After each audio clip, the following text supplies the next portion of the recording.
शनिवारामध्ये तुफान पाऊस झालाय। बोरी ते माटेगाव मार्गावरील वाहतूक ही बंद झालेली आहे। या पावसामुळे शेतातील पिकांचं अतोनात असं नुकसान झालंय। मागील 12 तासांपासून अनेक गावांचा संपर्क देखील यामुळे तुटलेला आहे आणि शेकडो हेक्टर शेतजमीन ही आता पाण्याखाली गेली आहे।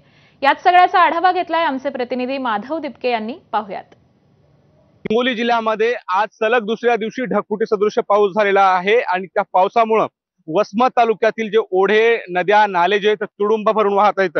मी सध्या बोरी गावाच्या शेतशिवारामध्ये आहे आणि आपण या ठिकाणी बघू शकताय माझ्या उजव्या बाजूला असलेला हा फक्त ओढा आहे। ओढा किती तुडुंब भरून वाहतो हे आपल्याला पाहायला मिळते। एवढं मोठ्या प्रमाणामध्ये या ओढ्याचं पाणी या रस्त्यावरून जात आहे। हा पलीकडे रस्ता आहे। हा रस्ता बोरी सावंत ते पलीकडे परळी, माटेगाव यासारख्या गावाला जोडतो, परंतु या ठिकाणी पुराचं पाणी रस्त्यावरून वाहत असल्यामुळे संपूर्णपणे संपर्क या ठिकाणचा तुटलेला आहे। तर पलीकडं या साईडला पाहायला गेलं तर या साईडला या ओढ्याचं जे पाणी आहे, जे ओढ्याच्या मधून जाऊ शकत नाही, ते पूर्णपणे शेतीमध्ये शिरलेलं आहे। तर शेतामध्ये 3 ते 4 फूट इतकं पाणी साचलेलं आहे, त्यामुळे पिकांचं अतोनात नुकसान झालेलं आहे।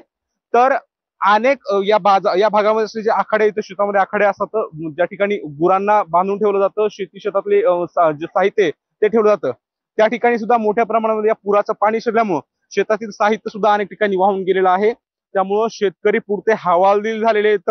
पावसानं पूर्णपणे या भागामध्ये दाणादाण केलेली आहे।